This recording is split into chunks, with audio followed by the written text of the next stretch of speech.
Avanços ocorreram na Europa sobre os ativos russos congelados. Hoje, a Comissão Europeia declarou que está desenvolvendo um esquema para transferir quase 200 bilhões de euros de ativos russos congelados para a reconstrução da Ucrânia após a guerra. Este é o primeiro sinal de que finalmente começaram a trabalhar exatamente nessa direção. A primeira reunião dos ministros sobre o tema será no sábado, 30 de agosto. Mas, como sempre, na Europa tentam encontrar uma maneira astuta de como exatamente confiscar esse dinheiro russo e como transferi-lo para a Ucrânia. Meu nome é Alexei Petchy. Hoje, 29 de agosto, vamos analisar esse tema juntos. Aqui há detalhes muito interessantes. Mas antes de começarmos, peço que você se inscreva neste canal, deixe um like, escreva qualquer comentário no vídeo e não se esqueça de se inscrever no meu canal do Telegram, Petchy News. O link para ele está na descrição deste vídeo. Então, como relataram hoje diplomatas europeus, a Comissão Europeia está preparando um esquema para transferir 200 bilhões de euros de ativos russos congelados para a Ucrânia. Bruxelas está verificando a disposição dos capitais nacionais de transferir ativos para investimentos mais arriscados que poderiam trazer mais lucros para a Ucrânia e aumentar a pressão sobre a Rússia, já que ela se recusa a cessar as hostilidades. Os defensores dessa ideia, inclusive na Europa, também veem esse esquema como um passo para a possível apreensão dos ativos e sua transferência para a Ucrânia como punição pela recusa da Rússia em pagar compensações pós-guerra. Oficialmente, a presidente da Comissão Europeia, Ursula von der Leyen, fez até agora a declaração mais contundente sobre esse assunto. Citação: "Continuamos trabalhando com os ativos russos congelados para usá-los e contribuir para a defesa." Aqui é importante destacar imediatamente que essa opção não prevê a confiscação imediata dos ativos russos, algo contra o qual a maioria dos países da União Europeia se posiciona devido a problemas financeiros e jurídicos. Os europeus estão procurando por alguns esquemas engenhosos e finalmente encontraram um deles.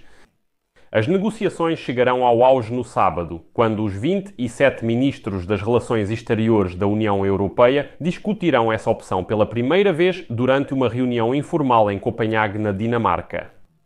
De acordo com uma nota preparada antes dessa reunião, durante a discussão os ministros devem considerar outras opções para o uso das receitas obtidas a partir dos ativos soberanos da Rússia que foram imobilizados.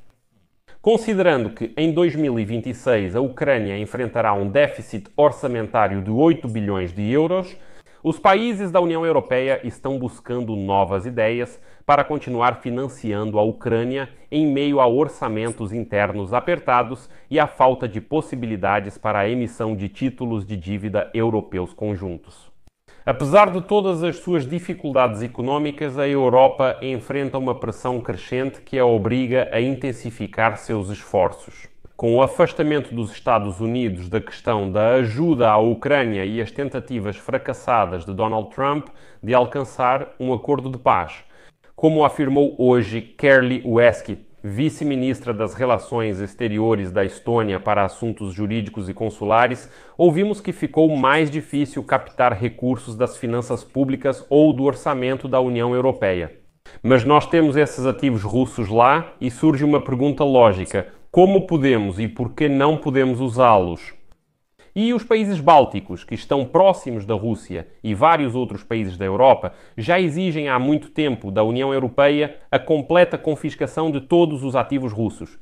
Na Comissão Europeia, a ideia é promovida por Valdis Dombrovskis, comissário de Economia da Letônia, e Kaja Kallas, chefe de política externa da Estônia.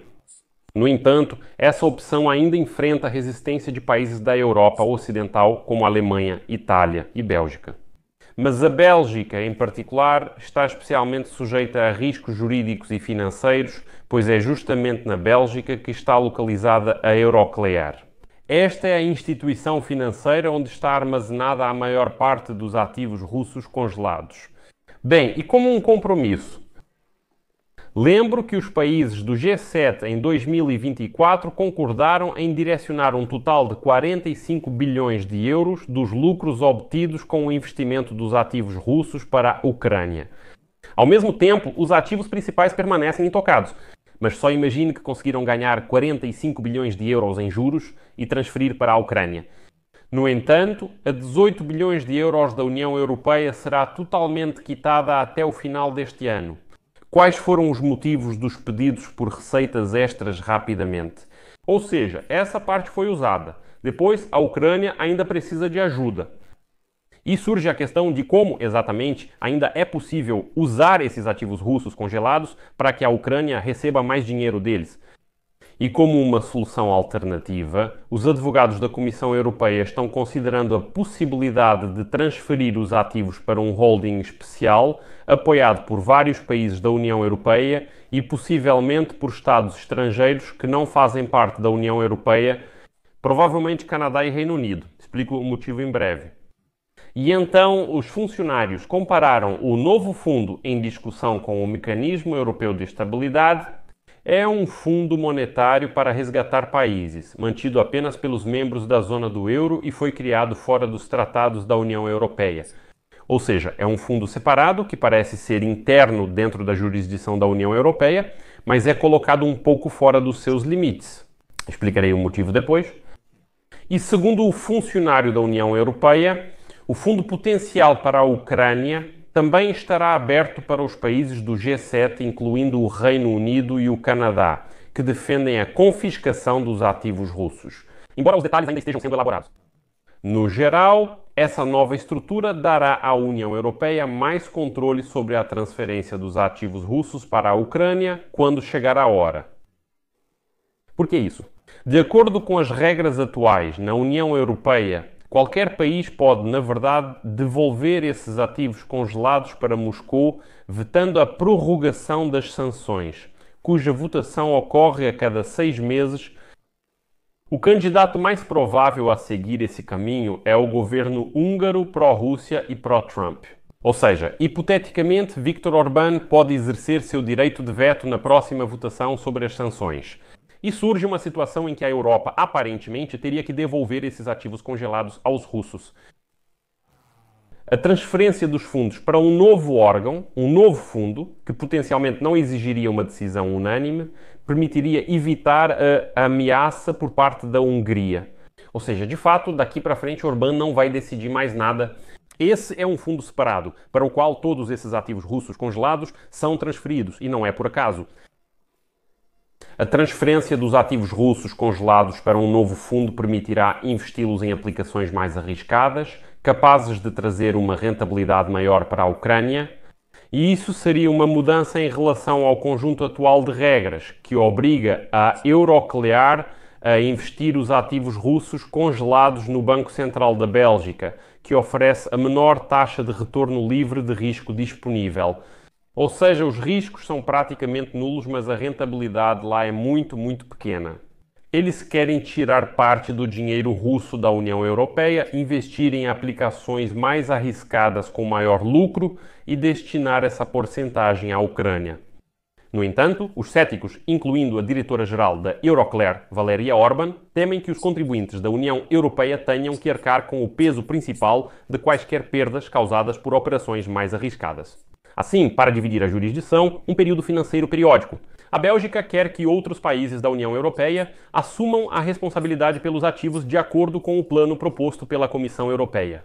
E então, segundo um funcionário da União Europeia e um diplomata estrangeiro de alto escalão, recentemente o governo da Bélgica recebeu calorosamente o plano da Comissão Europeia. Enquanto isso, países mais distantes da Rússia, como a Espanha, também apoiam essa ideia. Ou seja, eles dizem, tudo bem, vamos dividir entre nós o peso da responsabilidade, vamos arriscar. Afinal, não estamos arriscando o nosso próprio dinheiro. Esse dinheiro pertence aos russos sujos, podemos pegá-lo, investir em aplicações muito arriscadas, lucrar com isso, dar os juros para a Ucrânia e depois veremos o que fazer a seguir. Pode chegar um momento em que esse dinheiro será totalmente tomado pela Ucrânia ou perdido. Se forem perdidos, ao menos gerar um bom rendimento. Esse é o plano em discussão na Comissão Europeia. Por isso, deixo reticências aqui. Deixe sua opinião e suas conclusões nos comentários abaixo do vídeo, inscreva-se no canal, ative o sininho e não se esqueça de deixar o like. É isso por hoje. Cuidem-se. Até mais.